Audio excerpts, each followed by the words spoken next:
Bismillahirrahmanirrahim. Assalamualaikum warahmatullahi wabarakatuh. Alhamdulillahi wahdah wassalatu wassalamu ala man la nabiyya ba'dah wa ba'd. Ahlan wa sahlan wa marhaban kami ucapkan kepada seluruh pemirsa Markaz Inayah yang saat ini menyaksikan kita melalui siaran live di fanpage Markaz Inayah dalam program konsultasi syariah seputar Ramadan. Alhamdulillah, kita bersyukur kepada Allah Subhanahu wa taala karena di kesempatan yang berbahagia ini kita masih diberikan kesehatan untuk kemudian sharing atau konsultasi seputar Ramadan. Ya, sebagaimana yang telah kita ketahui bersama bahwa Ramadan sudah di ambang pintu. Dan sebagaimana perkataan yang masyhur, bahkan Imam Bukhari menjadikan ini sebagai bab di salah satu kitab yang paling sahih setelah Al-Quran adalah al-ilmu qabla al-qawli wal-amal. Ilmu sebelum berkata dan beramal. Tentu kita ingin puasa kita nantinya menjadi puasa yang maksimal, menjadi puasa yang sukses, menjadi puasa yang bertabur pahala di sisi Allah Subhanahu wa taala. Untuk itu kita penting untuk mengetahui hal-hal yang berkaitan dengan puasa agar kita tidak terjatuh dalam hadis Nabi Sallallahu Alaihi Wasallam bahwa bagian di antara kaum muslimin ada yang berpuasa tetapi puasanya hanya sekedar menahan lapar dan dahaga saja dan tidak diganjar pahala oleh Allah Subhanahu Wa Taala. Dan pada kesempatan konsultasi syariah kita kali ini kami ditemani oleh para asatidzah yang insya Allah akan menjawab pertanyaan-pertanyaan yang masuk di sore hari waktu Saudi Arabia dan tentu sudah malam hari waktu Indonesia.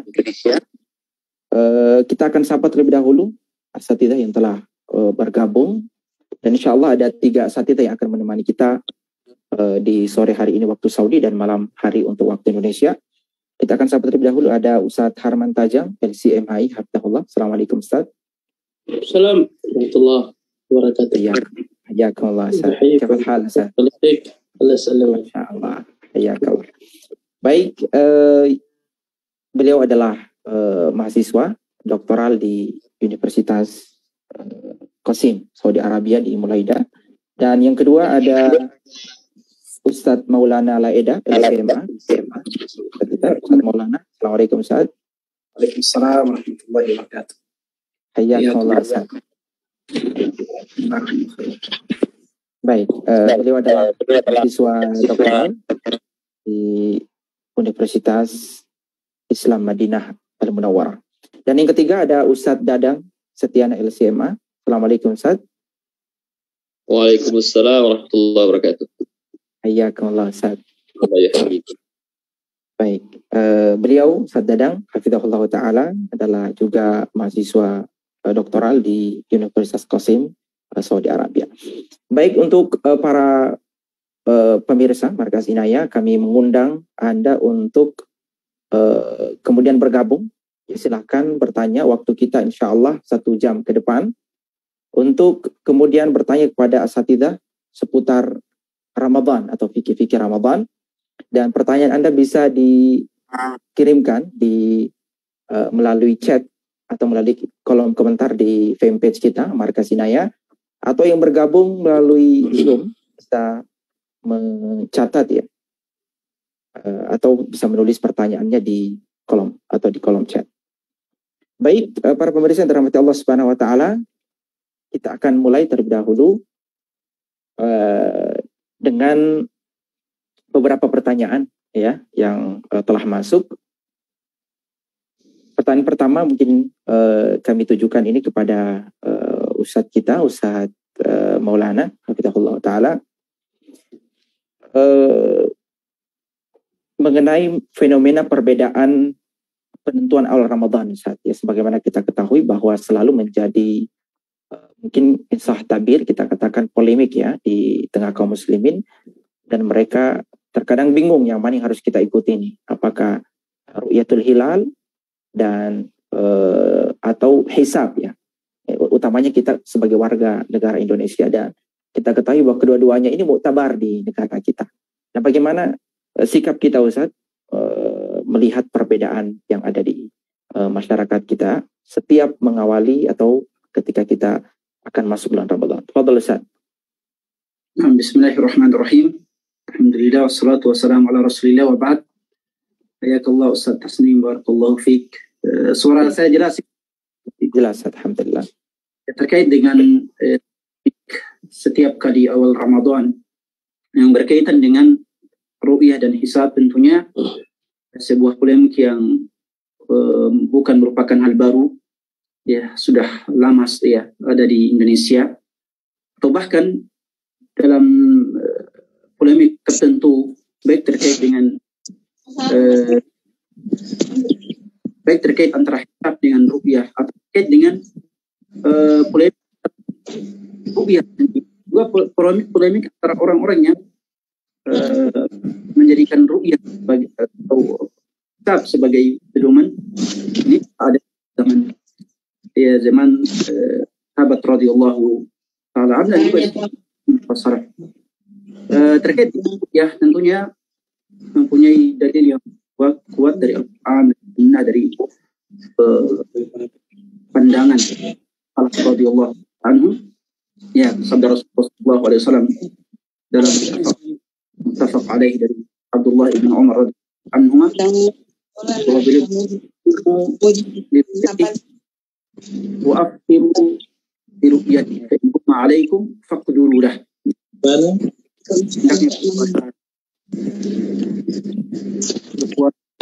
Melihat hilal, kemudian berbuka dari seluruh puasa Ramadan ketika melihat hilal. Ya, ini dalil yang sangat kuat ya dari pandangan yang mengatakan bahwa parameter masuknya Ramadan harus dengan ru'yah. Kemudian ada golongan lain yang menganggap pedoman utama dalam masuknya Ramadan adalah hisab. Ya. Dan ini juga punya dalil yang kuat yang mengatakan bahwa ru'yah yang disebutkan dalam hadis ini adalah cuma sarana. Sedangkan zaman sekarang sarana untuk mengetahui masuk dan keluarnya bulan itu dengan berbagai macam alat bisa diketahui. Dan bukan hanya dengan ru'yah. Ru'yah hanyalah merupakan sarana klasik, sedangkan zaman sekarang ya telah ada banyak sarana kontemporer yang bisa dijadikan sebagai pedoman masuknya awal bulan dan berakhirnya awal bulan. Ya, termasuk bahwa ketika bumi, bulan dan matahari sejajar, sejajar, maka itu menunjukkan bahwa bulan telah mengelilingi bumi dalam satu bulan dan menandakan masuknya bulan berikutnya. Baik bulan tersebut bisa dilihat ataupun tidak bisa dilihat. Ya, saya kira ini merupakan pendapat ya, banyak kalangan Muhammadiyah. Dan sebelum asar ya, kami juga punya liqa dengan Profesor Anwar, ya, Samsul Anwar dari Muhammadiyah, yang juga menjelaskan tentang intinya bahwa dua pendapat ini adalah pendapat yang sangat populer di kalangan kaum muslimin, utamanya Indonesia, bahkan ya pendapat yang mendunia. Ya, intinya adalah setiap muslim hendaknya ya lebih memilih pendapat yang menjadi hal yang sangat jelas disebutkan dalam Al-Quran, Sunnah, dan juga mayoritas para ulama, yaitu tentang ru'yah, tentang pedoman ru'yah dalam hal ini. Kemudian juga tetap menjaga persatuan dan kesatuan umat, ya, tidak boleh saling mencela, tidak boleh saling berpecah belah karena adanya perbedaan dalam hal ini. Ya. Mengikuti pemerintah tentunya lebih selamat, ya. Dalam mazhab Syafi'i juga demikian. Ya.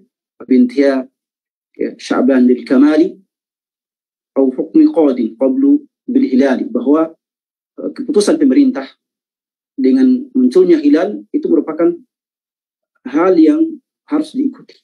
Hal yang harus diikuti. Tetapi dalam realitas kita juga mendapatkan masyarakat ya, berbeda pendapat dalam hal ini. Maka sikap kita kepada yang berbeda pendapat adalah tetap menjaga persatuan dan kesatuan, ya, tidak berpecah belah. Kalau seandainya kita berada di masyarakat, di kalangan masyarakat yang dominan berpendapat tentang ru'yah, maka kita tidak boleh kemudian mengompori masyarakat terkait dengan pedoman hisab. Sebaliknya, kalau kita berada di masyarakat yang dominan berpedoman hisab, kita tidak boleh mengompori dan membuat mereka kesal, kecewa atau marah karena kita mengkaji atau menyalahkan mereka terkait dengan amaliyah hisab ini. Jadi tetap menjaga sikap, dan ini merupakan salah satu perbedaan pendapat yang lumrah dalam amaliyah umat Islam. Barakallahu fikum. Kira jelas insyaallah. Baik. Barakallahu fiik, Ustaz. Sekira jawabannya sangat jelas ya. Intinya bahwa kedua pendapat ini mu'tabar, tetapi ditekankan untuk pertama menjaga persatuan dan lebih selamat mengikuti arahan dari pemerintah. Baik, selanjutnya atau sebelumnya kami mengucapkan ahlan wa sahlan terlebih dahulu kepada peserta atau pemirsa Markas Inayah yang baru bergabung. Kami mengajak untuk ikut bergabung melalui pertanyaan-pertanyaan seputar Ramadan. Anda bisa tuliskan di kolom komentar di fanpage kita atau di kolom chat yang ada atau yang bergabung di Zoom saat ini. Baik, kita melangkah ke pertanyaan berikutnya. Ini mengenai masalah salat ya. Ini kami tujukan kepada Ustaz Dadang Setiana Bidallah Ta'ala, bahwa di antara yang tidak terpisahkan dengan puasa Ramadan adalah salat. Dan tentunya lebih spesifik pada salat tarawih. Ada beberapa hal yang berkaitan dengan fikih salat ini, Ustaz. Yang pertama, bagaimana hukum ya? Ini pertanyaan pertama, Ustaz, terkait masalah salat ini. Hukum orang yang terlambat ya salat Isya, kemudian mendapati orang sudah dalam keadaan salat tarawih ini. Ini apa yang harus dia lakukan? Apakah gabung ya dengan jamaah itu, atau dia sholat sendirian, atau seperti apa, Ustaz? Mohon arahannya, Ustaz. Fadhol, Ustaz Dadang Setiana. Bismillah, alhamdulillah, salatu wassalamu ala Rasulillah wa ala alihi washabihi ajmain. Pertanyaan, bagaimana seorang yang terlambat mengikuti jamaah sholat tarawih, bahkan dia belum sholat Isya, maka baginya ataupun orang yang terlambat ini itu melakukan sholat Isya dengan imam yang sedang melakukan sholat tarawih, dan ini merupakan pendapat yang dipegang oleh Imam Syafi'i dan Ibnu Munzir dan riwayat dari Imam Ahmad. Artinya apa? Ketika dia mendapati sholat tarawih, maka dia berniat sholat Isya dan menjadikan imam sholat tarawih sebagai imam sholat Isyanya. Kemudian terkait apa ketika dia sudah selesai ataupun bersama imam menyelesaikan 2 rakaat, misalnya ketika dia mendapati imam di rakaat pertama dan kedua kemudian imam salam, maka dia ataupun makmum ini yang terlambat menyelesaikan sholat Isyanya ya, 2 rakaat setelah selesai saat salam dari imam ya. Adapun yang sering ditanyakan, apakah boleh ketika imam sudah salam kemudian makmum ini juga mengikuti imam sholat yang kedua dengan niat juga sebagai imamnya, dan dia bermakmum untuk rakaat ketiga dan keempat untuk sholat Isyanya. Dalam hal ini ada 2 pendapat, ada yang membolehkan dan ada yang menyatakan lebih baik dia menyelesaikan sendiri ya, dan ini yang mungkin lebih rajih. Dan dalam hal ini Syekh Ibnu Utsaimin juga tawakuf, ketika beliau tawakuf membolehkan atau tidak membolehkan, beliau lebih mengarahkan untuk seorang makmum yang terlambat ini untuk menyelesaikan salat Isyanya gitu. Demikian Ustaz Khalid. Wallahu a'lam. Masya Allah. Jazakumullah khairan Ustaz. Saya kira jelas ya bahwa kesimpulannya boleh ya mengikut dengan imam, tentu dengan niat sholat isya, ya, bukan dengan sholat tarawih. Baik, kembali kami mengajak yang ingin bergabung silahkan ditulis pertanyaannya di kolom komentar atau di kolom chat yang bergabung di Zoom bersama dengan kita saat ini. Baik, pertanyaan berikutnya kami tujukan kepada Ustaz Harman Tajang, hafizahullah ta'ala. Ini kaitannya dengan Al-Quran, Ustaz, atau khatam Al-Quran. Yang kita ketahui bersama bahwa Syahrul Ramadan, bulan Ramadan, itu identik dengan Al-Quran. Bahkan sebagian salaf menyebutnya sebagai Syahrul Qur'an. Nah, apa kira-kira kiat yang bisa kita lakukan, Ustaz, untuk kemudian bisa memudahkan kita dalam mengkhatamkan Al-Quran di bulan Ramadan sebanyak mungkin, Ustaz? Fadhil, Ustaz. Bismillah, alhamdulillah, wassalatu wassalamu ala rasulillah wa ba'd. Jazakallahu khairan. Saya menjawab pertanyaan ini secara singkat dan membaginya menjadi dua hal.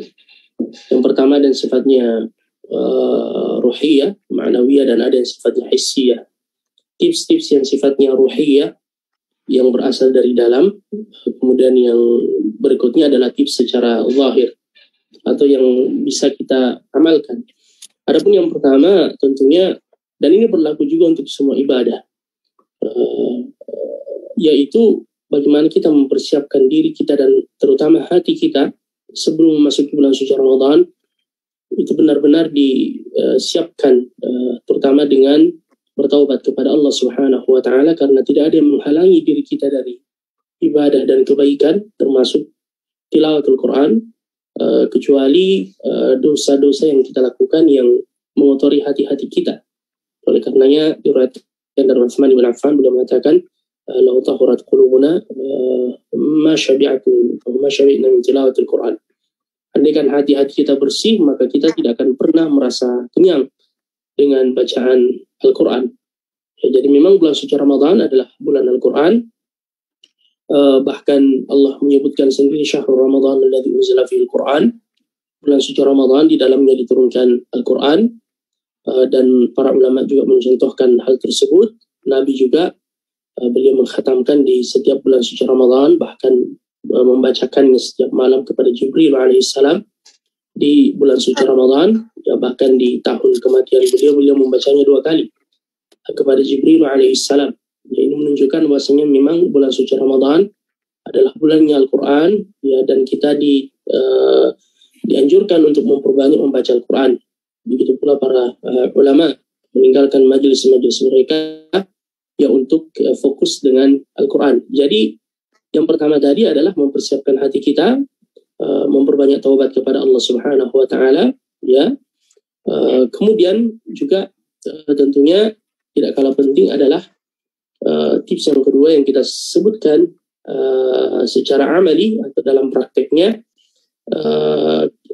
kita bisa membagi Al-Quran itu, atau kita mengambil kadar minimal, ya, kalau kita mau menargetkan dalam bulan suci Ramadan ya khatam sekali, ya misalnya, maka bulan suci Ramadan 30 hari, 1 bulan, ya 29 atau 30, itu bisa kita baca 1 juz dalam 1 hari. 1 juz kalau dibaca itu ayyuhal ikhwah bisa mungkin 20 menit sampai 30 menit, ya kalau dibaca lebih tadabbur lagi sampai 1 jam, ya kurang lebih seperti itu insyaallah.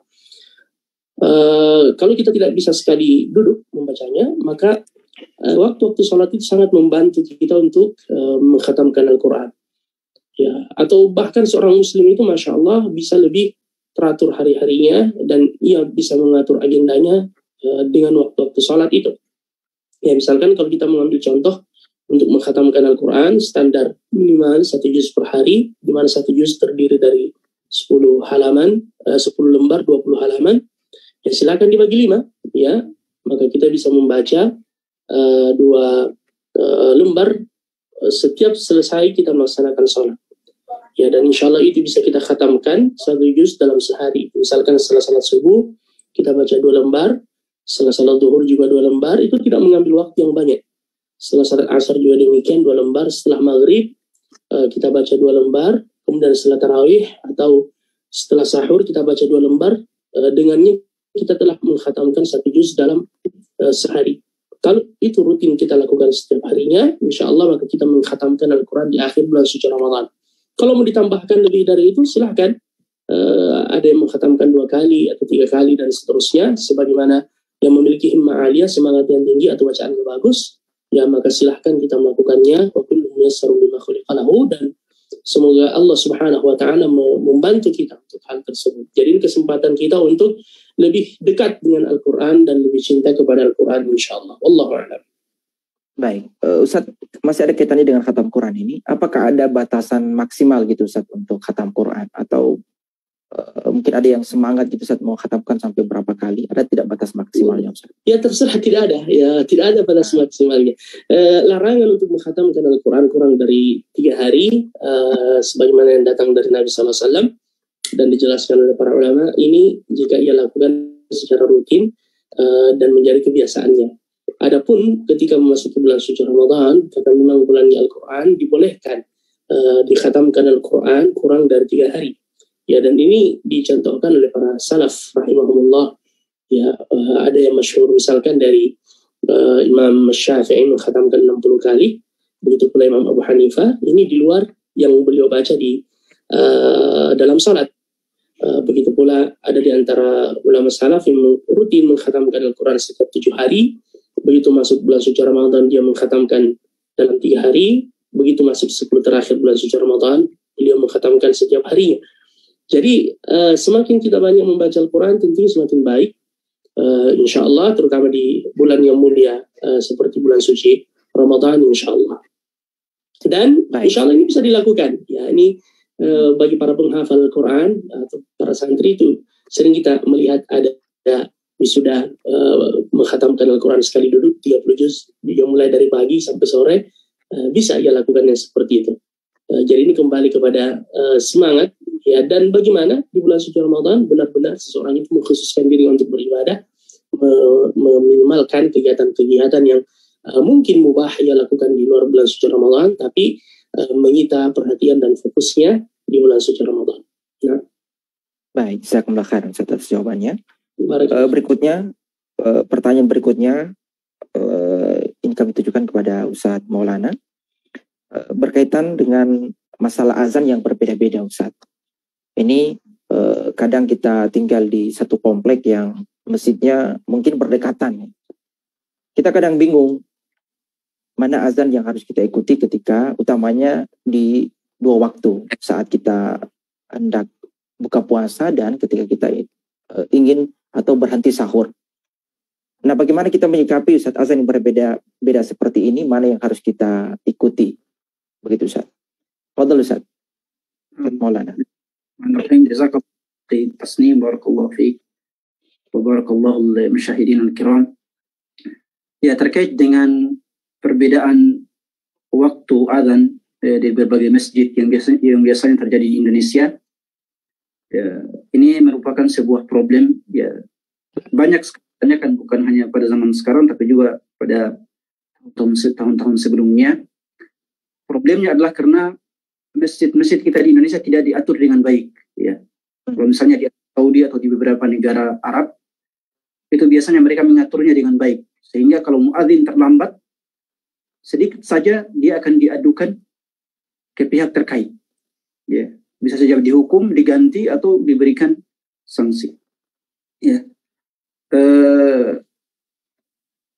Karena salah problem kita di Indonesia adalah muadzin tidak adzan dalam satu waktu, ya, ada yang pas tepat waktu, ada yang ya mundur dari waktu yang seharusnya, ya. Maka dalam kondisi seperti itu, kalau seandainya di tempat kita, ya, atau di daerah kita, di tempat kita tinggal, ya, terkenal dengan kesimpang siuran adzan seperti ini, maka solusi yang paling tepat adalah kita memegang jadwal, ya, waktu fajr. Kita harus melihat jadwal waktu sholat yang ada, Ya, jadwal waktu azan sholat subuh itulah akhir dari akhir dari sahur. Wajibun taqdimuha an fajrihi. Jadi sahur, niat puasa itu harus dikedepankan, didahulukan sebelum masuk waktu fajar. Ya, masuk waktu fajar artinya masuk waktu adzan fajar. Ya. Jadi harus memegang jadwal, baik waktu sahur ataupun waktu berbuka. Ya, karena para muadzin tidak adzan dalam satu waktu. Itu yang sangat penting ya, bagi kita semua. Ya, saya kira jelas insyaallah ya terkait dengan hal ini. Baik. Jazakumullah khairan Ustaz atas jawabannya. Kembali kami mengajak bagi seluruh pemirsa yang ingin bertanya, pemirsa yang menyaksikan kita secara live di fanpage Markas Inayah, silakan ditulis pertanyaan di kolom komentar. Dan yang bergabung via Zoom bisa menulis pertanyaannya di kolom chat. Baik, kita beralih ke pertanyaan berikutnya mengenai masalah atau terkait dengan salat tarawih ya, kepada Ustaz Dadang, Allah Ta'ala. Afwan Ustaz, mana yang lebih afdal bagi wanita, salat tarawih di rumah atau ikut berjamaah di masjid bersama dengan kaum muslimin? Tafadhal Ustaz. Bismillah, salatu wassalamu ala Rasulillah. Wa ba'd. Alhamdulillah. Terkait pertanyaan manakah yang lebih afdal, manakah yang lebih baik, salat perempuan bersama jamaah di masjid ataupun di rumah? Itu kita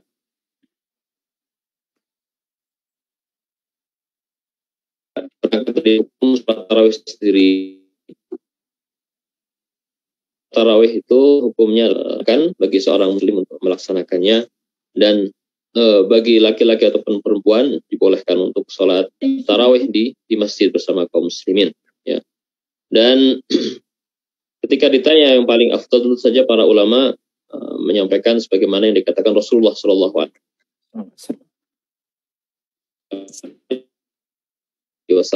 dalam hadis dikatakan, la tamna'u nisaakumul masajida wa buyutuhunna, janganlah kalian melarang istri-istri kalian untuk datang ke masjid, dan rumah mereka, rumah para perempuan itu lebih baik baginya.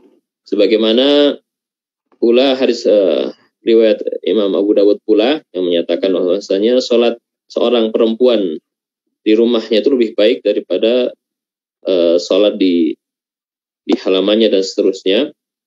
Dan sebagaimana pula hadis yang diriwayatkan oleh Imam Ahmad, sebuah pertanyaan dari Ummi Humaid, istri dari Abi Humaid, yang menyatakan kepada Rasulullah SAW bahwasanya beliau ingin sekali sholat bersama Rasulullah SAW.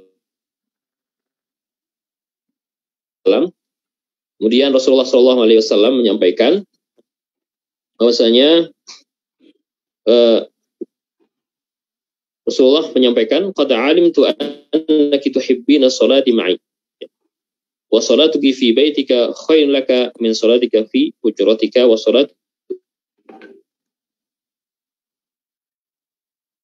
fi hujratika khairun laki min salatiki fi masjidi qaumiki wa salatuki fi masjidi. Intinya bahasanya Rasulullah SAW menegaskan Nabi SAW pahalanya di Masjid Nabawi adalah biasa. Rasulullah SAW tetap menyatakan sholat di rumah. Dan ini dari segi afdaliyah secara asal, tapi sama sekali tidak menjadi halangan bagi seorang perempuan ketika dia ada kesempatan untuk sholat bersama kaum muslimin, maka tidak boleh bagi seorang laki-laki ataupun suami melarang istrinya sholat bersama kaum muslimin ketika sudah izin dan tidak ada alasan bagi suami melarang istrinya. Kan dalam sebuah hadis riwayat Ibnu Umar yang disampaikan oleh Imam Muslim dalam sahihnya, hadis yang sangat terkenal, disampaikan bahwasanya beliau menyampaikan la tamna'u nisaakumul masajid idza ista'dzanakum ilaiha. Di sini Ibnu Umar meriwayatkan, janganlah kalian melarang istri-istri kalian untuk sholat di masjid-masjid ketika mereka sudah melakukan izin ataupun sudah izin kepada kalian, ya. Dan ini adalah riwayat yang sahih dari Imam Muslim. Tetapi tentu saja kaidah secara umum ketika seorang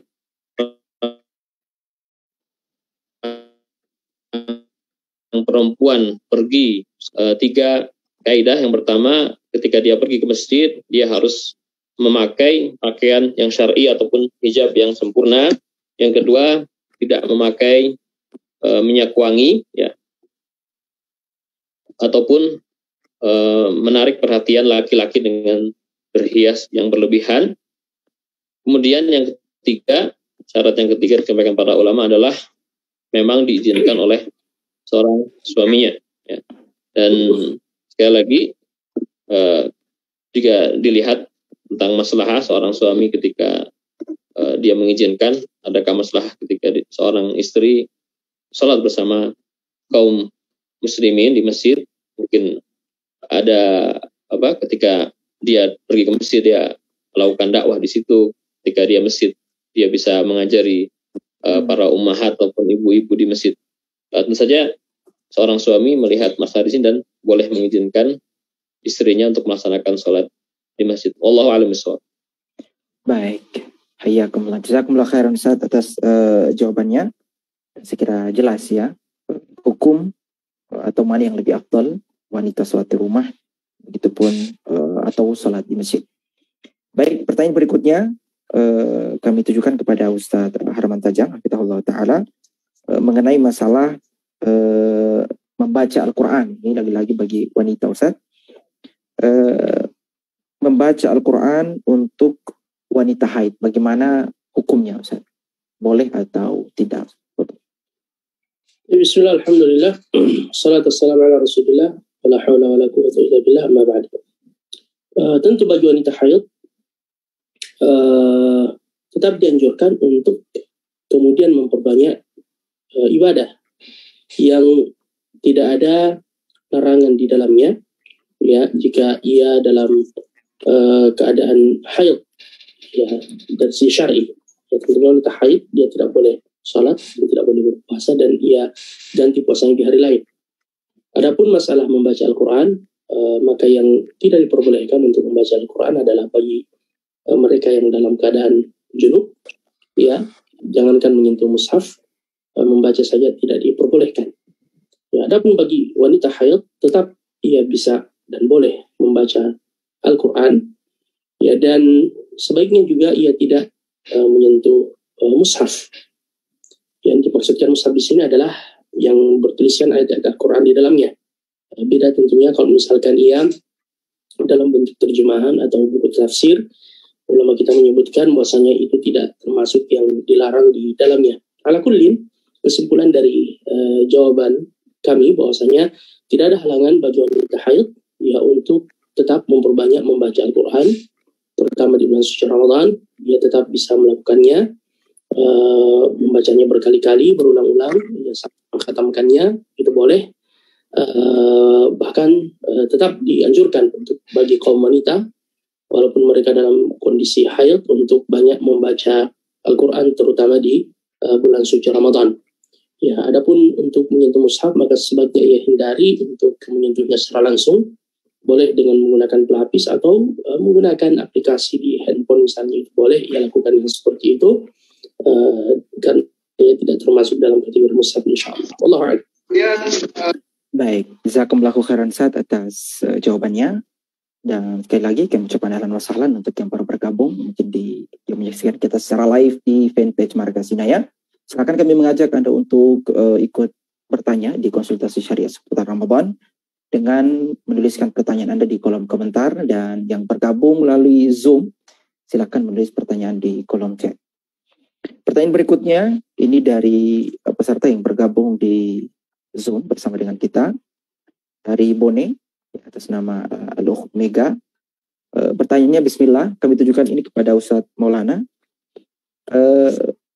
Afwan Ustaz, nenek ana meninggal tahun 2016, tahun lalu, dan meninggalkan utang puasa 1 bulan full karena uzur sakit stroke.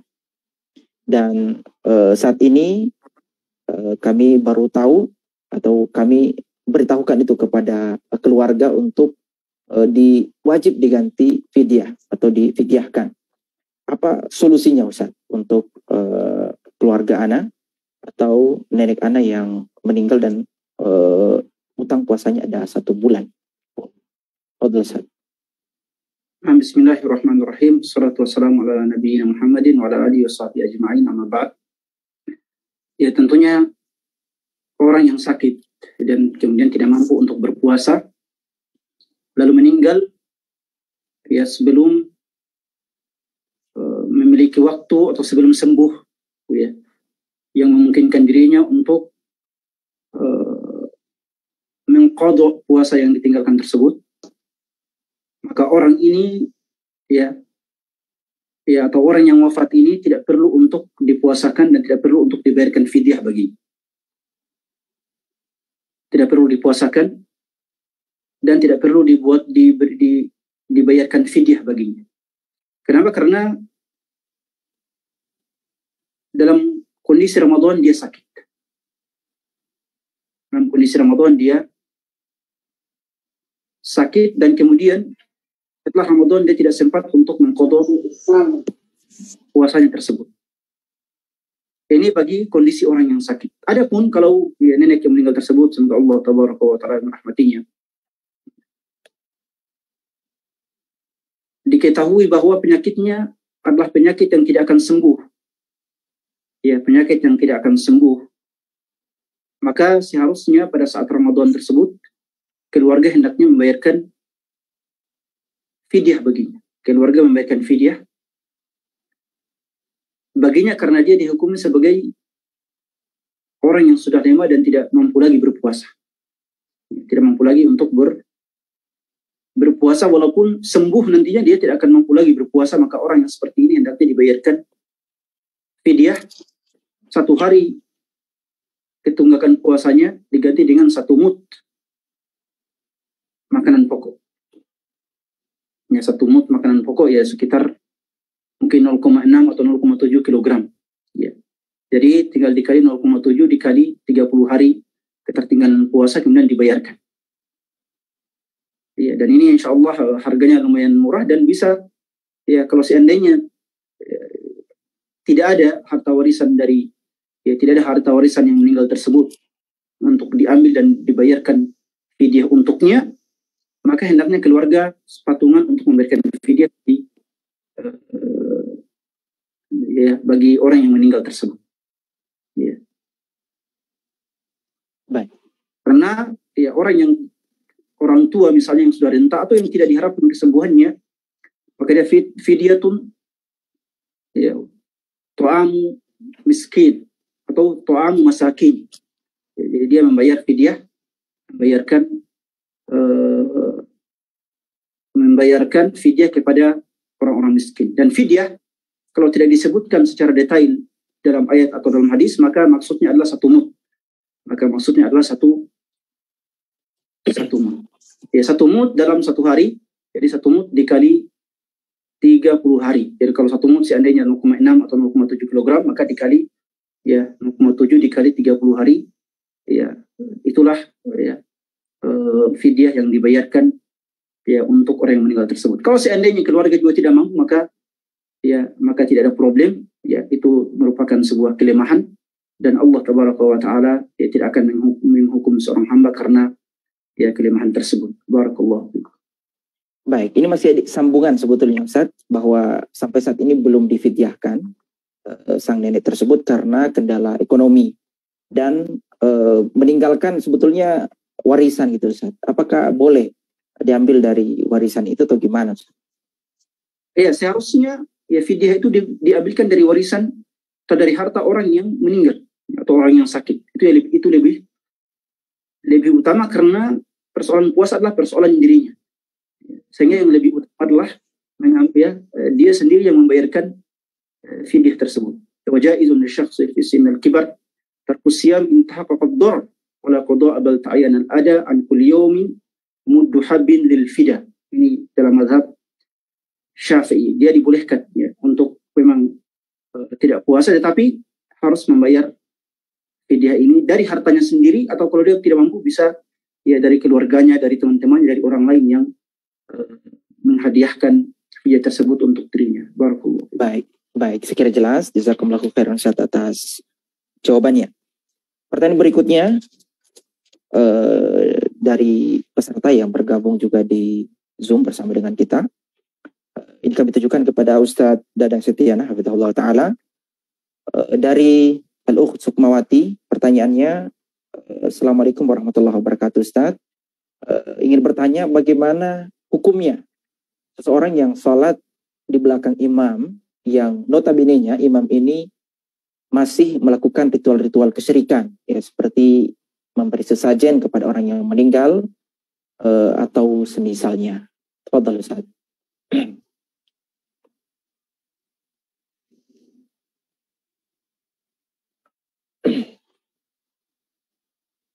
Ustaz Dadang, tafadhal.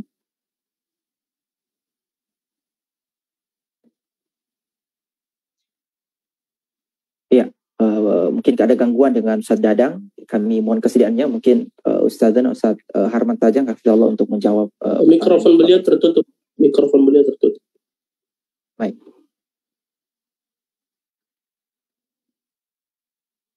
Ustaz Dadang, tafadhal. Kalau sama tadi terputus. Kami ulang pertanyaan Ustaz. Pertanyaannya apa Ustaz? Baik. Pertanyaan Ustaz, afwan, bagaimana hukumnya seseorang yang sholat di belakang imam, yang notabene-nya masih melakukan ritual-ritual kesyirikan, seperti memberi sesajen kepada orang yang sudah meninggal dan semisalnya. Allah Ustaz.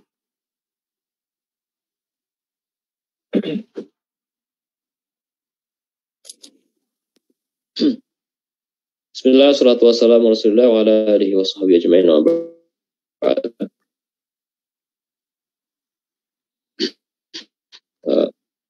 Hukum salat ya. Para ulama berbeda pendapat tentang kesahihan imam dari orang yang melakukan, seorang muslim yang menjadi imam ketika dia melakukan kefasikan. Ya. Ada dua yang mengatakan bahwasanya salatnya tidak sah, yang kedua sah. Ya. Kemudian dilihat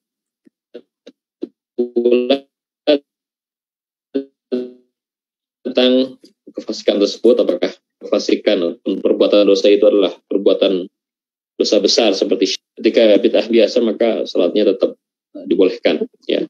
Tapi ketika melakukan kesyirikan, tentu saja salat di belakang orang tersebut itu para ulama mengatakan tidak sah karena orang tersebut sudah keluar dari Islam, ya. Itu ketika memang jelas imam tersebut sudah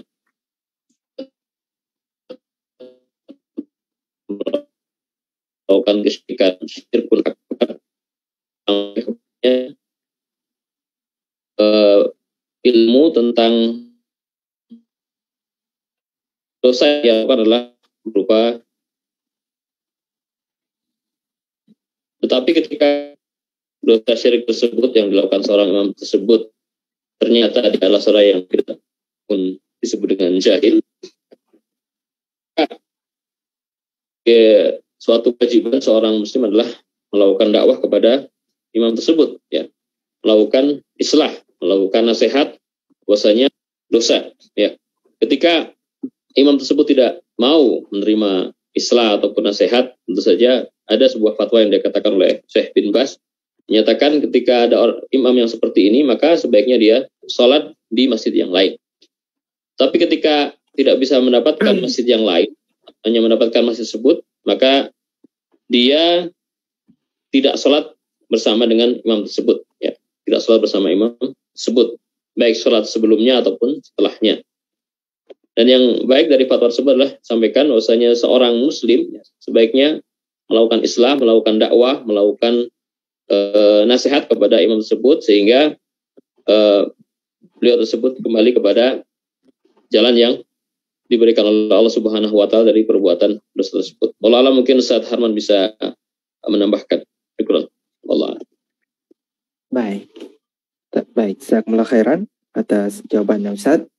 Dan sekira jawabannya sudah jelas, dan sekiranya ada Ustaz yang mau menambahkan, silahkan.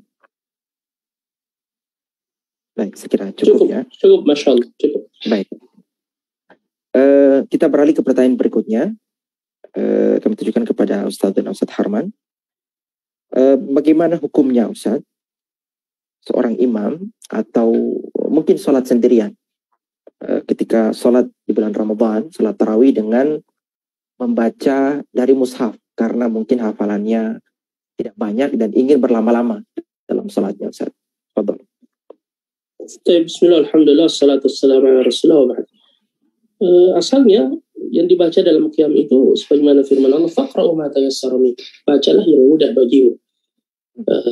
Ini asalnya. Bahkan kalau kita membaca sirah dan sejarah para salaf, terkadang mereka mengulangi satu surah bahkan satu ayat semalam penuh untuk melakukan qiyam. Tapi kalau misalkan ada yang ingin lebih banyak membaca Al-Quran atau target mengkhatamkan Al-Quran di bulan suci Ramadan, pertama cari tentunya yang hafal Al-Quran itu lebih afdal. Itu lebih afdal karena bisa lebih sempurna. Ya, karena membaca dari mushaf tanpa ada alasan yang dibenarkan itu mengurangi kesempurnaan salat, seperti misalkan memandang ke tempat sujud, ya begitu pula posisi tangan dan seterusnya. Namun jika dia memang ingin mengkhatamkan atau banyak membaca Al-Quran, hafalannya terbatas di komunitas tertentu misalnya ya, mereka bersepakat untuk memperpanjang bacaannya atau dia salat sendiri, maka hukumnya boleh, tidak mengapa, sebagaimana yang dilakukan oleh Aisyah radhiyallahu anha yang menyuruh budaknya Zakwan yang tidak hafal Al-Quran ya untuk qiyam dan yang membaca dari mushaf. Ya, jadi itu dibolehkan. Ya, termasuk juga yang biasa kita lihat di bulan suci Ramadan yang mengikuti bacaan imam. Kalau tidak ada misalkan yang bisa membenarkan bacaan imam yang keliru di belakang imam disebabkan karena ia ragu dengan hafalannya atau memang tidak hafal Al-Quran, maka boleh satu orang saja ini dibutuhkan. Ya, tidak perlu semua. Yang biasa kita melihat ada jamaah yang tidak ada kaitannya dengan imam, dia juga membuka mushaf mengikuti bacaan imam, mungkin alasannya supaya tidak mengantuk atau memperbaiki bacaan. Ini sebaiknya ditinggalkan yang seperti itu, ya karena itu bisa mengurangi kesempurnaannya dalam salat dan gerakan-gerakan salat. Wallahu a'lam. Baik, saya kira sangat jelas ya jawaban dari Ustadz kita mengenai membaca dari mushaf di saat kita salat tarawih. Mungkin sedikit saat ditambahkan, apakah kalau tadi disebutkan boleh, apakah ini juga berlaku terhadap salat wajib Ustadz? Wallahu a'lam. Yang kami tahu ini berlaku khusus untuk salat salat sunnah, qiyam dan tarawih. Wallahu a'lam. Baik. Bukan untuk salat tarawih. Ya. Baik. Berikutnya atau pertanyaan berikutnya ini kami baca dari peserta yang bergabung melalui Zoom. Ada Al-Akh Aswan. Ini kami tujukan kepada Ustadz Maulana Hafizahullah Ta'ala. Pertanyaannya, Afwan Ustadz, bagaimana hukumnya orang yang sedang makan sahur kemudian masuk waktu sholat subuh sementara makanan di piringnya masih ada? Apakah dia melanjutkan makannya sampai habis yang ada di dalam piring itu atau menghentikan pada saat itu juga? Fadhal Ustadz. Ya, bismillahirrahmanirrahim. Barakallahu fiikum, jazakumullah khairan. Ya, terkait dengan pertanyaan yang ditanyakan, ya perlu diketahui bahwa azan atau masuknya waktu azan fajar atau azan subuh itu adalah akhir dari aktivitas makan dan minum, juga akhir dari aktivitas pembatal-pembatal puasa seperti hubungan suami istri, makan minum dan niat puasa. Itulah akhir dari semuanya. Ketika azan, ya, jadi ketika azan itu sudah berakhir, harus diakhirkan semuanya.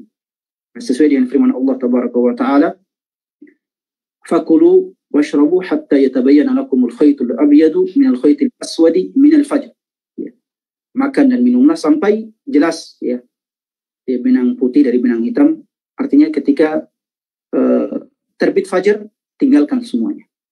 Juga sabda Rasulullah SAW dalam Sahihain, "Kulu washrabu hatta yu'adzina ibnu ummi maktum." Ya. Makan dan minumlah sampai ibnu ummi maktum berazan pada azan yang kedua, ya, azan pada salat subuh. karena pada zaman dahulu ada azan pertama yaitu azan Bilal, ya, untuk mengingatkan orang-orang tentang datangnya waktu sahur, dan azan Ibnu Ummi Maktum pas untuk azan subuh untuk mengingatkan masyarakat saat itu agar menghentikan semua aktivitas makan dan minum. Jadi batas semuanya adalah ketika azan fajar. Ya, bagaimana kalau seandainya masih ada makanan di tangan kita, atau masih ada minuman di tangan kita sudah mengangkatnya, tapi pada saat itu azan berkumandang atau masuk waktu fajar. Ya, maka sebagian ulama maka sebagian ulama seperti Al-Albani rahmatullahi alaihi mengatakan bahwa dimakan saja yang sedang ada di tangan kita tersebut, atau yang sedang tersebut dimakan saja, dan kemudian tidak ada problem baginya. Jadi berdasarkan sebuah hadis dalam Mustadrak Al-Hakim, idza sami'a ahadukum an-nida wa fi yadihi ina'un fala yad'uhu hatta yaqdi hajatahu min. Ya, kalau seandainya dia mendengar azan, kemudian di tangannya masih ada gelas bejana makanan atau minuman, maka hendaknya dia tidak menyimpan bejana tersebut sampai dia menghabiskan hajatnya dari makanan atau minuman tersebut. Tetapi hadis ini tentunya hadis yang para ulama sebutkan bahwa dalam setiap jalurnya ada kelemahan, ya, walaupun juga merupakan pendapat sebagian ulama, tetapi kita katakan bahwa pendapat ini adalah pendapat yang lemah karena dari hadisnya memang lemah. Ya, menurut pendapat banyak ulama juga bertentangan dengan ayat dan hadis yang sahih tadi dari sabda Rasulullah Shallallahu Alaihi Wasallam, dan juga bertentangan dengan pendapat mayoritas para ulama rahmatullahi taala alaihi. Jazakumullah khairan, barakallahu. Baik, jazakumullah khairan Ustaz atas jawabannya. Kira sudah jelas ya jawaban dari Ustaz kita. Ya, silakan yang masih ingin bertanya, yang menyaksikan kita via live di fanpage bisa bertanya melalui kolom komentar, dan yang bergabung di Zoom bisa bertanya di kolom chat. Pertanyaan berikutnya kami tujukan kepada Ustaz Dadang hafizahullah taala. Afwan Ustaz, bagaimana hukumnya orang yang salat tarawih secara tergesa-gesa? Ya, sebagaimana kita melihat ini fenomena yang sering terjadi di negara kita, dan jamaah kadang cenderung lebih senang dengan imam yang cepat selesai. Bagaimana hukumnya salat yang seperti ini, Ustaz? Bismillah, salatu wassalamu ala alihi washabihi ajmain wa ba'd. Tentang hukum salat yang tergesa-gesa, tentu saja banyak hadis dari Rasulullah SAW yang menyampaikan tentang tidak sahnya salat yang tergesa-gesa ketika tidak memperhatikan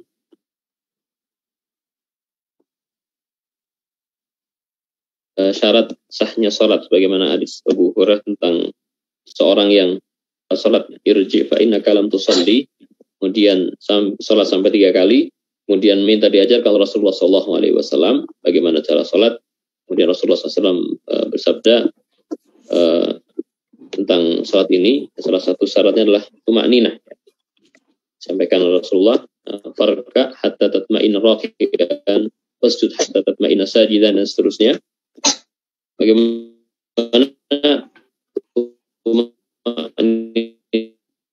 ini adalah salah satu, dan para ulama tentu saja berbeda ataupun memberi batas tentang kapan disebut tuma'ninah. Itu sering disampaikan kadarnya adalah ketika mampu membaca zikir subhanallah dan sebagainya, ya.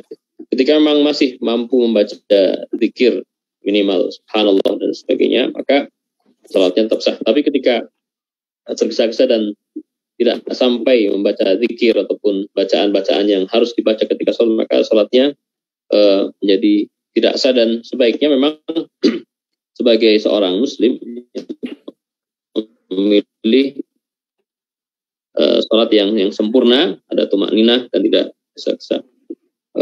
Wallahu a'lam bishawab. Baik. Terkait dengan tentang pertanyaan ini juga Ustaz, apakah memang ada kadar tuma'ninah yang harus diperhatikan oleh seorang yang sholat gitu Ustaz. Mana tumanina yang memang dimaksud dalam sholat itu yang menjadi rukun atau berapa kadarnya gitu Ustaz. Wallahu alam itu, maka sebagian para ulama menyatakan subhanallah ataupun zikir minimal dalam sebuah salat Rabbi firli, ya. Ketika itu bisa dibaca walaupun itu cepat, maka wallahu alam salatnya tetap sah dan kita tetap berhusnudzon. Teman-teman kita yang di Indonesia ketika mereka salatnya cepat, mereka masih memperhatikan zikir-zikir, memperhatikan batas minimal membaca doa, ya. Sedangkan fenomena yang sangat cepat saja, hatta yang kami lihat di Indonesia, hatta ataupun orang-orang yang salatnya cepat pun ketika melihat ada beberapa kelompok yang sangat cepat juga menyatakan tidak sah tersebut. Maka ketika ada fenomena tersebut, para saudara kita yang melakukan 23 dengan cara cepat pun melihat fenomena yang terjadi di Indonesia di beberapa tempat yang ramai itu juga mereka mengatakan tidak sah. Walau mungkin Ustaz Harman ataupun Ustaz. Baik. Jazakumullah khairan Ustaz atas jawabannya, sekira sudah jelas. Pertanyaan berikutnya kepada Ustadzuna Ustaz Harman hafizahullah taala, terkait dengan membaca Al-Qur'an Ustaz di bulan Ramadan. Terkadang seseorang bingung mana yang akan didahulukan ini, apakah menghafal atau tilawah gitu Ustaz. Nah, mana kira-kira yang lebih utama Ustaz di bulan Ramadan, menghafal atau tilawah Al-Quran yang diperbanyak? Fadhal Ustaz. Dua-duanya bagus. Karena susah untuk menghafal kalau nggak banyak tilawah. Ya, makanya kalau mau menghafal, hafalan yang bagus, semakin banyak diulangi, semakin banyak ditikrar, itu akan lebih rasikh. Ya, karena namanya menghafal ya, bagaimana ya tinggal, dan sulit tinggal kalau sekedar distorkan kemudian ditinggalkan begitu saja. Ala kullin, dilihat saja mana yang terbaik, karena semuanya baik dan semuanya berpahala insyaallah. Ya, barang siapa yang misalkan memiliki program tertentu, dia melihat bahwasanya di bulan Ramadan dia lebih bisa tafarruq, fokus untuk menghafal, misalkan ada program-program khusus untuk itu, maka silahkan ya, dan pahalanya sangat besar insyaallah. Bagi sebagian juga yang ingin lebih banyak membaca Al-Quran ya di bulan suci Ramadan, misalkan yang membaca dari mushaf, dan ini juga sunnah dicontohkan para salaf, di bulan suci Ramadan mereka membaca lebih banyak dari mushaf. Mungkin dia lebih fokus ke sisi tadabburnya ya daripada untuk menghafal, karena menghafal itu dia harus lebih banyak fokus dan juga membutuhkan konsentrasi, dan tentu ini menguras ya tenaga juga ya. Jadi barang siapa ingin lebih ya kepada tadabburnya, ingin lebih banyak membaca Al-Qur'annya atau memperbaiki bacaannya, maka ini juga lebih bagus ya. Jadi masing-masing orang lebih mengetahui apa yang terbaik untuk dirinya. Kalau dia mengumpulkan kedua-duanya juga silahkan, boleh ya. Jadi masing-masing melihat apa yang lebih pas untuknya. Kalau misalkan dia mau memiliki agenda tertentu, menghafal surat tertentu di bulan suci Ramadan, itu bagus. Tapi jika tidak, maka kembali ke asalnya, hendaknya ia memperbanyak membaca Al-Quran di bulan suci Ramadan insyaallah. Wallahu a'lam. Baik, jazakumullah khairan Ustaz atas jawabannya. Pertanyaan berikutnya ini dari Bintang. Ini ditujukan kepada Ustaz Maulana. Ini bagaimana hukumnya Ustaz, sikap atau bagaimana sikap kita ketika mendapati keluarga kita yang muslim tentunya, namun menganggap remeh puasa karena belum mendapat hidayah. Apakah kita boleh berinisiatif untuk membayarkan fidyah? Fadhal Ustaz. Nah, bismillahirrahmanirrahim. Amma ba'd, ya tentunya sikap kita adalah ya tentunya harusnya menasihati mereka yang melalaikan ibadah puasa. Harus menasihati mereka baik secara langsung ataupun secara tidak langsung. Secara langsung menasihati mereka dengan nasihat ya, kata-kata ataupun dengan surat, inbox, pesan tertulis, pesan lisan dan sebagainya, ini termasuk nasihat juga, ataupun dengan nasihat secara tidak langsung, ya, merintahkan misalnya ustaz untuk menasihatinya atau mengirimkannya ceramah tentang pentingnya puasa dan sebagainya. Ini sangat penting ya, karena mereka adalah keluarga kita, ya, sangat disayangkan kalau mereka meninggalkan kewajiban yang Allah Tabaraka wa Ta'ala embankan kepada mereka, yang akibat fatalnya adalah neraka jika tidak dikerjakan. Jadi kita harus berusaha untuk menyelamatkan keluarga kita dari neraka. Caranya adalah ya, menasihati mereka, ku anfusakum wa ahlikum nar. Ya. Ku anfusakum wa ahlikum nar. Hendaklah diri kalian dan juga keluarga kalian, kerabat kalian dari api neraka. Ya, tentunya menjaga di sini adalah dengan memberikan nasihat, membimbing, mendidik dan sebagainya. Apakah kalau dia tidak berpuasa maka kita bayarkan fidyah untuknya? Tentunya tidak perlu. Tentunya tidak perlu karena dia tidak berpuasa bukan karena kelemahan, bukan karena sakit, bukan karena ketidaksanggupan. Ya, dia tidak berpuasa karena dia melalaikan puasa tersebut karena kemalasan. Maka yang pengganti puasa bagi orang-orang yang malas adalah qadha, mengqadha puasanya ketika sudah bertobat kepada Allah Tabaraka wa Ta'ala dan tidak dibayarkan fidyahnya. Iya. Kecuali kalau dia meninggal dalam keadaan tidak berpuasa, misalnya melalaikan puasa, maka sebagian ulama dan sebagian mazhab itu membolehkan kita membayar fidyah puasa untuk yang meninggal, bukan orang yang hidup, orang yang meninggal. Ya. Sebagaimana dalam mazhab Syafi'i, wa man yamut bila qada'in qassara kana al-waliyyu ba'dahu mukhayyara. Ya. Jadi kalau yang dalam mazhab Syafi'i, kalau orang meninggal dalam keadaan melalaikan puasa dan tidak mengqadanya, maka kerabat atau walinya itu diberikan pilihan, berpuasa untuknya ataupun membayarkan fidyah atau fidyah bagi yang meninggal tersebut karena kelalaian dalam berpuasa atau kemalasan. Tetapi wallahu alam, ya, pendapat para guru-guru kami dan para ulama juga banyak yang lain bahwa tidak perlu. Kenapa? Karena dia telah melalaikan diri sendiri dalam kewajiban berpuasa ini. Telah melalaikan diri sendiri. Ya. Dan tidak bisa diselamatkan dengan apapun.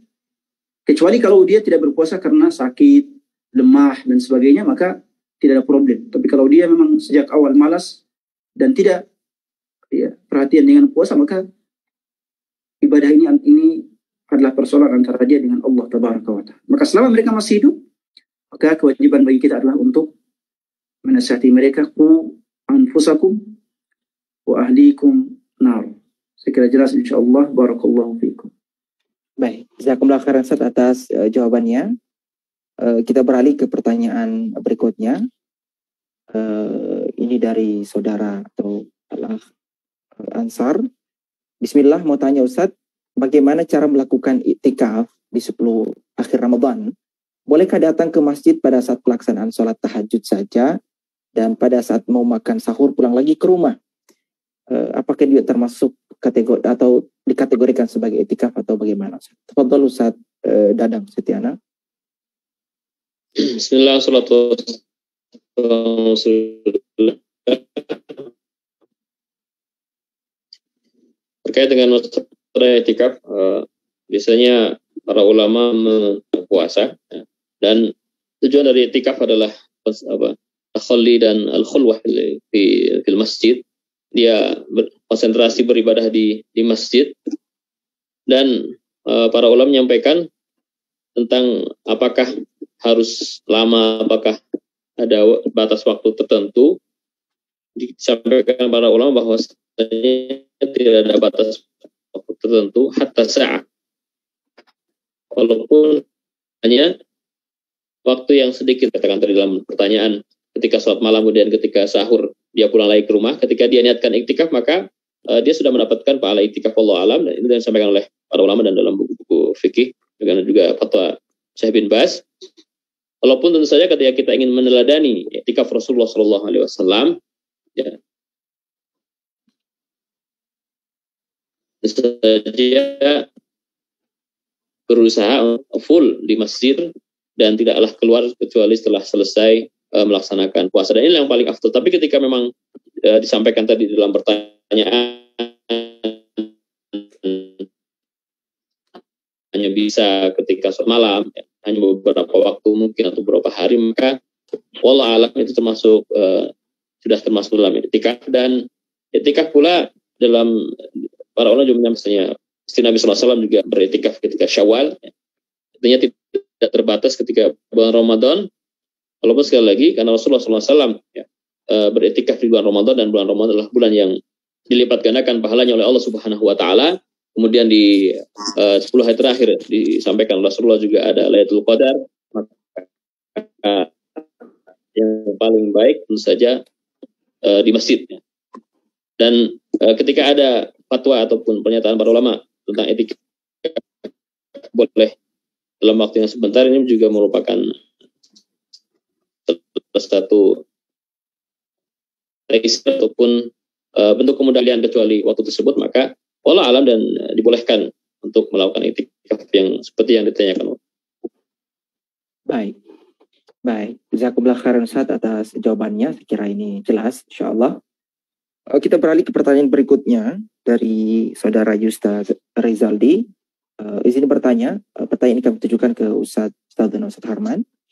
Izin bertanya Ustaz, bagaimana ibu yang hamil dan menyusui membayar atau mengkodok puasa Ramadan pada tahun lalu yang masih belum bisa untuk mengkodok sampai masuk Ramadan berikutnya?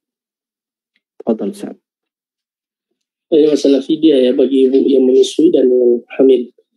Nah, yang sebenarnya khilaf yang masyhur di kalangan para ulama kita, ya, ada yang memberikan perincian ya bahwasanya bagi ibu-ibu yang hamil dan menyusui kemudian ia khawatir pada dirinya dan pada bayinya, maka tetap ia wajib mengqadha dan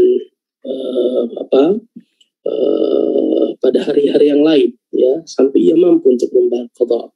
Jika ia cuma khawatir pada bayinya, maka ia membayar fidyah. Tafsil yang banyak yang di kalangan para ulama kita. Namun sebagian ada pula yang menyebutkan ya, dan ini mungkin yang lebih arfak ya bagi mereka ibu-ibu yang bertumpuk-tumpuk ya, karena setiap tahun ada ibu-ibu antara hamil dan menyusui, ya cukup bagi mereka untuk membayar fidyah insyaallah. Makanya dalam kasus yang seperti yang ditanyakan tadi ya, maka kami bisa menyarankan cukup yang membayar fidyah baginya ya insyaallah, bagi ibu-ibu yang menyusui dan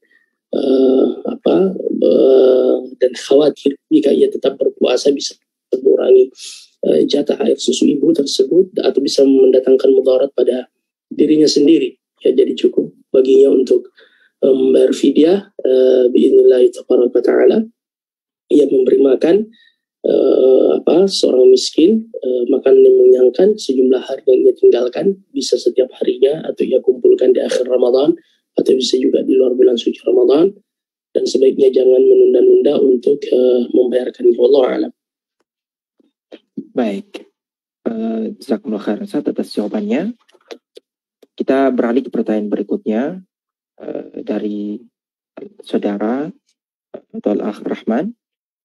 Bismillah, afwan Ustaz, bagaimana hukumnya bagi seorang yang sudah sangat dewasa dan bahkan sudah berkeluarga, tetapi saat melaksanakan puasa Ramadan, seorang itu masih puasanya setengah gitu Ustaz, atau puasanya tidak full dengan alasan tidak sanggup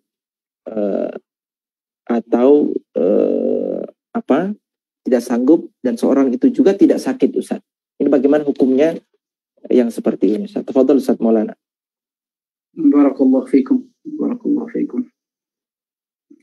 Ya, orang yang seperti ini tentunya adalah orang yang melalaikan puasa. Ya, tentunya kalau dia membatalkan puasa tanpa uzur, ya, alasan yang dibenarkan syariat, ya seperti sakit atau memang tidak sanggup sama sekali, maka orang tersebut adalah orang yang bermaksiat kepada Allah Taala dan meninggalkan salah satu rukun Islam yang sangat besar, itu ibadah, yaitu ibadah puasa Ramadan. Ya, orang seperti ini harus dinasihati, harus diajar tentang makna puasa itu sendiri. Ya. Ya. Kalau seandainya memang dia tidak sanggup untuk puasa, maka dia harus diajar, ya, harus dididik untuk berpuasa seperti halnya anak kecil, ya. Karena setiap muslim yang mukallaf, ya, yang balik, ya, yang berakal, itu harus wajib untuk puasa, ya, menahan makan dan minum dari waktu fajar sampai maghrib, ya, sampai waktu maghrib. Syahrus siyam wajibus siyam bil aqli wal bulughi wal islami qudratin, ya, ada, ya, qudratin ala as-siyam wa ma'niyatin fardun li kulli yawm, ya. Jadi orang yang sudah dewasa, berakal, muslim, mampu, itu wajib, ya, untuk puasa. Kalau dia tidak berpuasa atau setengah puasanya, setengah hari puasanya, maka orang tersebut berdosa dan wajib untuk bertobat kepada Allah Tabaraka wa Ta'ala dan mengqadha puasanya. Jadi tidak hanya wajib mengqadha, tapi dia wajib bertobat kepada Allah Tabaraka wa Ta'ala. Jazakumullah khairan. Baik, ya. Dan yang paling penting bahwa puasa setengah itu tidak dihitung, Ustaz, ya? Ya, tidak terhitung. Baik, jazakumullah khairan atas jawabannya, Ustaz. Kita beralih ke pertanyaan berikutnya dari Al-Ukh Yanti. Ini kami tujukan kepada Ustaz Dadang Setiana. Afwan Ustaz, bagaimana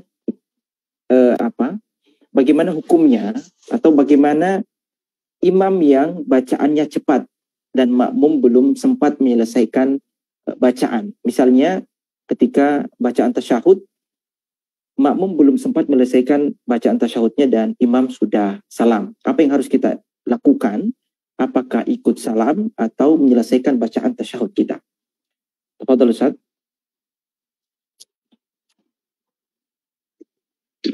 Bismillah, salatu wassalamu rasulullah ala alihi wa sahbihi ajma'in, wa amma ba'du. Terkait salat imam yang tadi tergesa-gesa, ya, tentu kita lihat kadar dari tergesa-gesanya tadi, apakah memang tergesa-gesa cukup untuk membaca al-qadrul wajib di af'al shalah, ya. Apakah ketika dia tergesa-gesa, apakah itu sudah cukup untuk membaca doa yang wajib baca ketika salat tersebut, termasuk tasyahud salat. Nah, maka sebagai seorang makmum, dia menyelesaikan bacaan tasyahud dan sholawatnya, karena termasuk, ya. Adapun sedikit terlambat dari imamnya, tatabul imam secara terperinci, ya, bagaimana kapan seorang itu batal menjadi makmum ketika tidak mengikuti imam. Maka wallahu alam, ketika dia sedikit terlambat ketika menyelesaikan ataupun menyempurnakan bacaan tasyahud dan salawatnya, maka diperbolehkan, ya. Terkait dengan imam tadi, ya, ketika memang ada al-khalal ataupun cacat ketika dia membaca bacaan yang wajib seharusnya dibaca ketika Fatihah ataupun ruku ataupun sujud ataupun tasyahud, yang sama sekali tidak memungkinkan bagi seorang imam pun ataupun seorang makmum membaca bacaan yang wajib di dalam salat tersebut, maka sebaiknya seorang makmum itu salah satu caranya adalah melakukan yang namanya al-muqim, meninggal salat imamnya tidak sah, ya. Jika dia ada khalal ataupun ada cacat di dalam salat yang membatalkan salat, maka dia juga salatnya tidak sah, ya. Seperti tadi, misalnya tidak sampai bisa membaca subhanallah ataupun zikir ketika sujud, tidak tumakninah ketika ruku, tidak tumakninah ketika bangkit dari ruku, dan itu termasuk daripada rukun salat, ya. Para ulama menyatakan al-qadr ataupun kadar tumakninah dalam ruku ataupun sujud, ya, ketika dia sudah sempurna meletakkan anggota badan ketika ruku, mengembalikan lagi ketika dia i'tidal, meletakkan seluruh anggota badan ketika sujud secara sempurna, itu termasuk tumakninah. Ketika dia mendapati imam tersebut tergesa-gesa dan tidak mendapatkan syarat tumakninah minimal dari para ulama, maka sebaiknya dia meninggalkan salat tersebut dengan niat mufaraqah ataupun melepaskan diri dari imam. Ya, dia salat sendiri dan menunaikan salatnya sendiri. Salatnya juga tidak sah. Tapi ketika kadar cepatnya masih dalam kadar yang disampaikan para ulama, ya, baik ulama al-madzhab al-arba'ah, imam madhab, 4 madhab yang menyatakan al-qadru tuma'ninah itu adalah sempurna meletakkan anggota badan ketika ruku, sempurna ketika dia meletakkan anggota ketika sujud, dan ada juga yang menyatakan al-qadrul wajib fil qiraah ketika dia sujud membaca zikir yang wajib dibaca di situ. Kemudian berarti ketika zikir wajib ketika tasyahud adalah tasyahud dan salawat. Nah, ketika itu maka masuk tumakninah, wallahu alam bissawab. Baik. Jazakumullah khairan Ustaz, sekira jelas jawaban dari Ustaz kita. Kita beralih ke pertanyaan berikutnya dari Al-Akh Awaluddin. Kami tujukan kepada Ustaz dan Ustaz Harman Tajang. Saya ingin bertanya Ustaz, apakah benar ketika kita puasa makruh hukumnya untuk gosok gigi, mandi siang hari karena gerah, dan bagaimana puasa orang yang meninggalkan sebagian sholat wajibnya Ustaz? Bismillah, alhamdulillah, salatu wassalamu ala rasulullah. Sebagian ulama menyebutkan bahwasanya makruh setelah matahari tergelincir. Madhab Syafi'iyah, ya, yang berdalilkan dengan hadis Nabi sallallahu alaihi wasallam, kullu amal ibni adam lahu illa shaum. Syahid dalam hadis ini Nabi menyebutkan wala khalufu famis shaim atyabu indallahi min rihil misk. Bau mulut orang yang berpuasa itu lebih baik dari bau minyak kasturi. Dari sini sebagian ulama menyebutkan bahwasanya jika bersikat gigi atau bersiwak itu bisa menghilangkan bau tersebut, yang mana bau itu disenangi oleh Allah Subhanahu wa taala. Ya, tapi pendapat ini dijawab oleh sebagian ulama yang mengatakan bahwasanya bau mulut yang keluar dari mulut orang yang berpuasa itu bukan karena hal tersebut, tetapi disebabkan karena kekosongan lambungnya dari makanan. Ya, makanya orang yang berpuasa walaupun dia telah bersikat gigi biasanya masih mengeluarkan bau yang kurang sedap lewat mulutnya. Pendapat yang lain yang menyebutkan bahwasanya hal itu tidaklah kemudian dimakruhkan, apalagi sampai membatalkan puasa. Ya, bahkan sampai ketika ia menggunakan pasta gigi sekalipun. Ya, karena Nabi Shallallahu Alaihi Wasallam bersiwak, bahkan banyak bersiwak sampai ketika saat beliau dalam keadaan berpuasa. Ya, dan ini pendapat yang kuat insya Allah bahwasanya hal itu diperbolehkan, bersikat gigi atau bersiwak sampai menggunakan pasta gigi juga dibolehkan, tidak mengapa. Namun tentunya sebaiknya pasta gigi yang memiliki rasa yang sangat keras dan seterusnya itu sebaiknya dihindari, ya, untuk lebih kehati-hatian. Ya, walaupun tadi telah kita sebutkan bahwasanya pendapat yang kuat insya Allah hal itu diperbolehkan dan tidak larangan diramnya. Ya, adapun menyiram kepala, ya, karena ingin berdingin-dingin di siang hari di bulan suci Ramadan, terutama di musim panas, ya, itu diperbolehkan, tidak mengapa. Ini juga dilakukan oleh Rasulullah SAW dan juga Ibnu Umar radhiyallahu anhuma. Ala kullin diperbolehkan, tidak mengapa seseorang itu mandi mengguyur tubuhnya karena kepanasan, ya, di siang hari pada saat ia berpuasa. Ada larangan dari Nabi kita Muhammad SAW untuk al-mubalaghah fil istinsyaq, ya, ketika ia berwudu dia memasukkan air ke hidungnya. Nabi mengatakan wabalik fil istinsyaq illa an takuna sha'ima.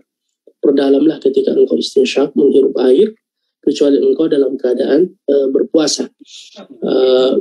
Adapun yang terakhir yang ditanyakan tadi, dia berpuasa namun ya terkadang meninggalkan sholat. Pertama kita katakan bahwasanya orang yang seperti ini biasanya dia belum mengetahui secara sempurna hukum dari sholat itu sendiri. Ketika ia berpuasa itu sudah menjadi tanda kebaikan, tinggal kemudian disampaikan dan diberitahukan kepadanya. ya bahwasanya salat itu hukumnya adalah wajib dan meninggalkannya secara sengaja bisa menyebabkan kekufuran sebagaimana hadis dari Nabi kita Muhammad sallallahu alaihi wasallam. Ya, jadi orang yang kemudian meninggalkan salat pertama dengan sengaja, ya maka tentu ini bisa kemudian memposisikan dirinya pada kondisi yang sangat berbahaya. Ya, karena meninggalkan salat secara sengaja hukumnya kafir, dan orang yang kafir itu ya tentu tidak ada lagi amalan yang bermanfaat baginya. Ya, kebaikan-kebaikan yang dilakukan tidak ada nilainya di sisi Allah Subhanahu wa taala. Sebagaimana yang Allah Subhanahu wa taala sebutkan dalam Al-Qur'an, amalannya terhapus, ya, dan meninggalkan salat adalah bagian kekufuran dan kesyirikan kepada Allah Subhanahu wa taala. Ya, tetapi kita tidak berhenti sampai di situ, kita sampaikan kepadanya dengan hikmah, dengan bijak, agar ia lebih menyempurnakan dirinya dengan salat yang ia tunaikan dengan baik, begitu pula berpuasa di bulan suci Ramadan. Ya, karena ketika dia masih ingin berpuasa, maka itu tanda kebaikan yang ada pada dirinya, tinggal kemudian didakwahi secara hikmah insyaallah. Wallahu a'lam. Baik, jazakumullah khairan Ustaz. Saya kira jawabannya sangat jelas ya. Berikutnya atau pertanyaan berikutnya dari Fulan. Beliau mengatakan, Bismillah, apa yang harus dilakukan Ustaz ketika di siang hari berpuasa namun ada air mani yang keluar disebabkan karena syahwat atau dan lain sebagainya? Tafadhol Ustaz, kami persilakan Ustaz Maulana untuk menjawab ini. Bismillahirrahmanirrahim. Barakallahu fiikum. Ya, terkait dengan pertanyaan ini, tentunya keluarnya air mani ketika puasa atau di siang hari puasa itu ada beberapa macam. Ya, ada keluar air mani karena disengaja. Ya, seperti melakukan onani misalnya, baik oleh orang lain ataupun sendiri, maka ini hukumnya membatalkan puasa. Ya, hukumnya membatalkan puasa karena ini merupakan bentuk syahwat yang dilarang dalam Islam dan juga dalam berpuasa. Sebagaimana sabda Rasulullah SAW atau dalam yang mengisahkan tentang firman Allah tabaraka wa ta'ala dalam hadis qudsi, yatruku ta'amahu wa syarabahu wa syahwatahu min ajli. Orang yang berpuasa itu meninggalkan makanan, minuman, dan syahwahnya. Syahwah di sini menurut banyak para ulama adalah syahwat terkait dengan kemaluan. Ini masuk dalam syahwat berhubungan dengan istri ataupun mengeluarkan air mani secara sengaja pada siang hari bulan Ramadan, dan ini termasuk pembatal puasa menurut mayoritas para ulama. Ada sebagian ulama yang berpendapat bahwa mengeluarkan air mani secara sengaja tidak membatalkan puasa, tetapi pendapat ini bukan pendapat yang kuat. Pendapat yang kuat adalah sebagaimana kita sebutkan. Itu yang pertama, kalau sengaja. Yang kedua adalah mengeluarkan air mani dengan tanpa sengaja. Misalnya ada orang yang punya penyakit sedikit, bersyahwat saja langsung keluar air mani. Ini insya Allah tidak membatalkan puasa karena dia tidak menyengaja untuk mengeluarkannya.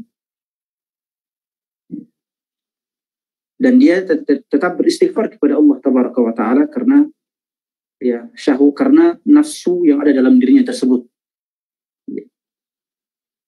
Juga misalnya ada orang yang memiliki penyakit, suka keluar mani walaupun tanpa syahwat. Ini juga tentunya tidak membatalkan puasa dan dimaafkan. Atau orang yang tidur dalam bulan Ramadan lalu mimpi basah dan kemudian keluar air mani, ini juga tidak membatalkan puasa karena tidak disengajai.